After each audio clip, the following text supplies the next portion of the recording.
There's a person you know, maybe you work with them, maybe you have seen them in the mirror. This person is not lazy. They're not unintelligent. They are not irresponsible, but their finances do not reflect any of that. And the part that keeps them up at night is that they know it. Awareness has not fixed it.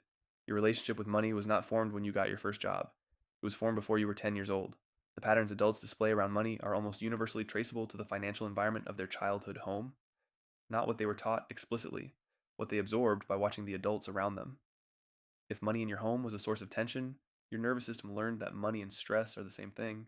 If it always ran out, your nervous system learned that money is temporary and holding on to it is not a real option. If it was never discussed, you learned that money is something that happens to you, not something you manage. Here's something the research consistently finds that nobody talks about.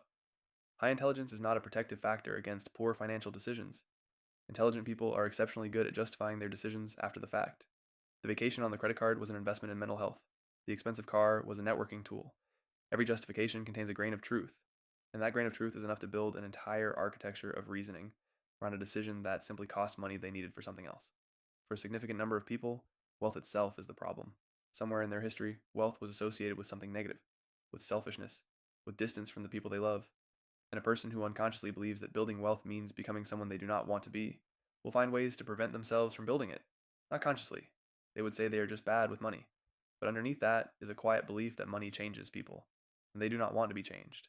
The reason you are not where you want to be financially is almost certainly not a knowledge problem. You know you should save. You know this.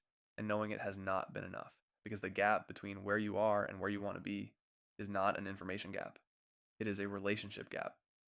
A relationship with money that was formed in conditions you did not choose. You are not bad with money.